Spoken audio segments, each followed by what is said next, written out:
So finally, face coverings are mandatory on public transport, except for bus drivers, because I don't know why.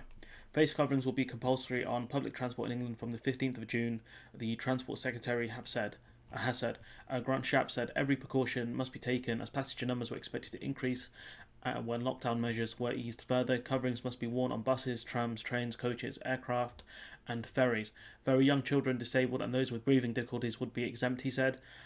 It comes as the UK recorded the death of another 176 people who tested positive for coronavirus, taking the total number of deaths to 39,000. These numbers are obviously outdated because this article is from the 4th of June, and we're a few weeks from that. But Grant Shapps saying that face coverings would be a condition of travel, and not wearing one could ultimately lead to a fine.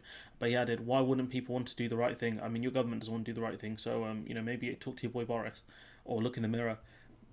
He said surgical masks must be kept for clinical settings, and instead travellers should wear the kind of face covering that could be made at home. They should cover the mouth, nose, and could be as simple as a scarf or bandana tied snugly behind the head. Mr. Shapps also suggests that social distancing and regular hand washing were still the most important measures to prevent the disease spreading. The rule change coincides with the plan of reopening of non-essential retail and return of some secondary school pupils from the 15th of June, which Mr. Shapps said would put more pressure on public transport, which he's actually right on. The BMA, however, questioned why the government was waiting until mid-June to bring in the new measures, saying the risk of the virus would be much less if it was brought in straight away, and the BMA are right on this one. The Doctors' Union also said it would like to see compulsory coverings in other areas of public life where social distance is not possible, and suggested the government should supply the public with face coverings. I would very much like that if the government did, but at the same time, that you can make face coverings out of a t-shirt if you have old ones.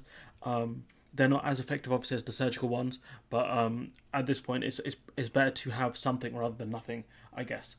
Earlier, Scotland's First Minister Nicola Sturgeon said the government was considering whether to make it mandatory to wear face coverings in some situations. Scotland currently recommends wearing face coverings in shops and on public transport.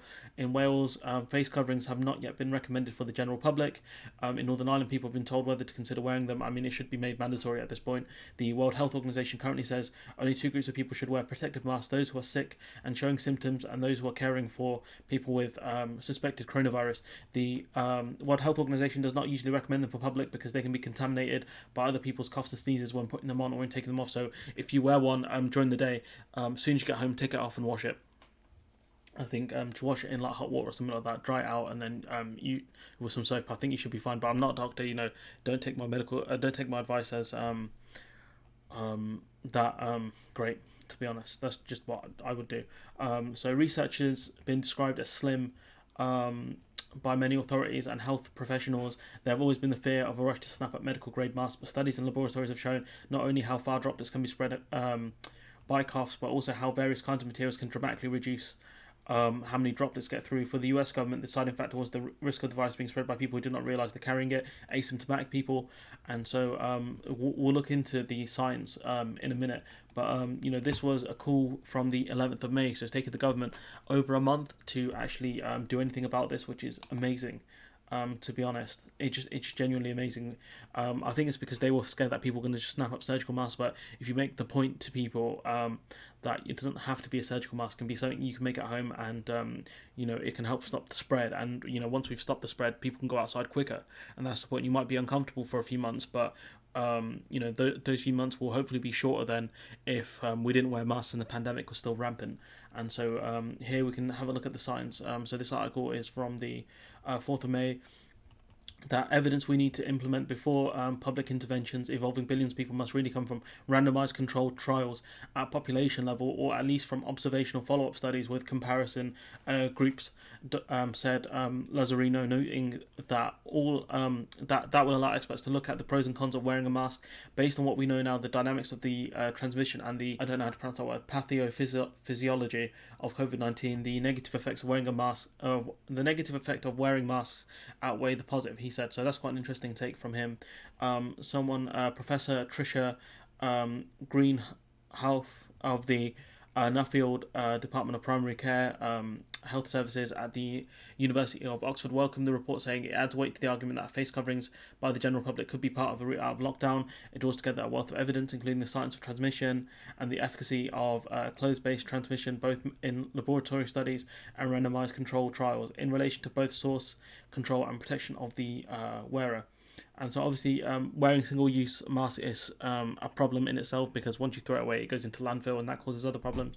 But we can see here from another article is that scientific studies have evaluated surgical N95 masks, but relatively few have looked at whether cloth masks can stop the virus. Ideally, the gauge the efficacy of closed masks in this pandemic, scientists would use randomized control trial to compare how much COVID-19 patients spread the virus with and without cloth masks. However, such a trial would take precious time and pose ethical problems.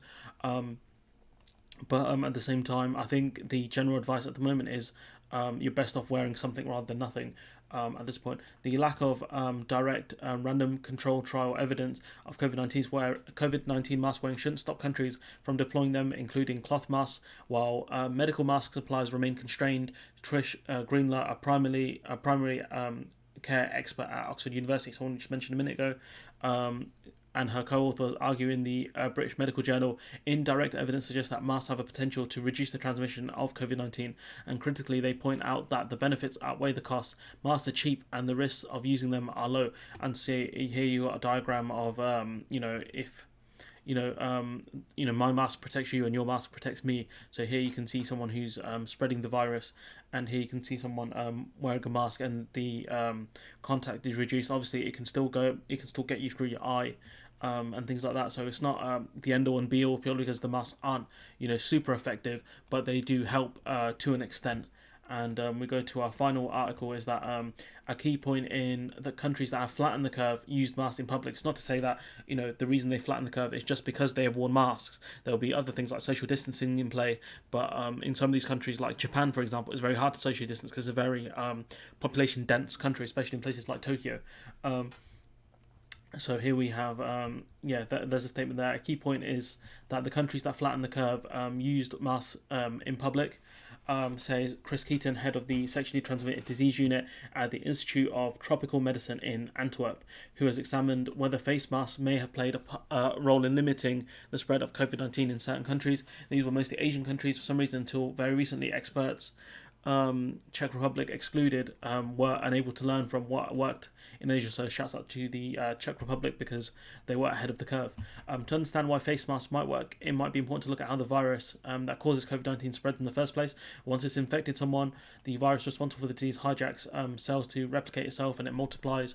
These new virus particles then burst out of the cells and become suspended in body fluids in our lungs, mouth and nose. When an infected person coughs, they can send showers of tiny droplets known as aerosols filled with the virus into the air. A single cough can produce up to 3,000 droplets, and there are fears that the virus can also be simply spread through speaking, which we know to be true. Now, one recent study shows that we spray thousands of droplets invisible to the naked eye into the air just by uttering words "stay healthy."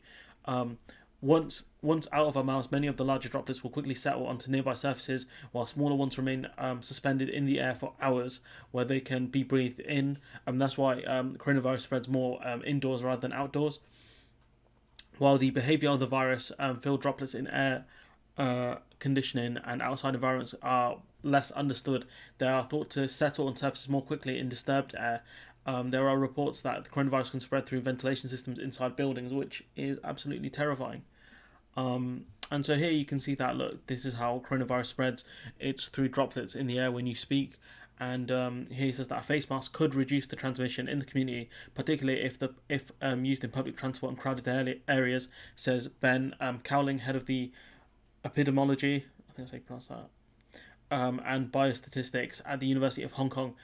He said that his colleagues recently published a study looking at the effectiveness of face masks to prevent the spread of the virus from infected people. They found a standard surgical mask was enough to considerably reduce the amount of virus escaping in breath and coughs of people who are infected with different respiratory viruses, including mild types of coronavirus, influenza, and rhinovirus that causes the common cold.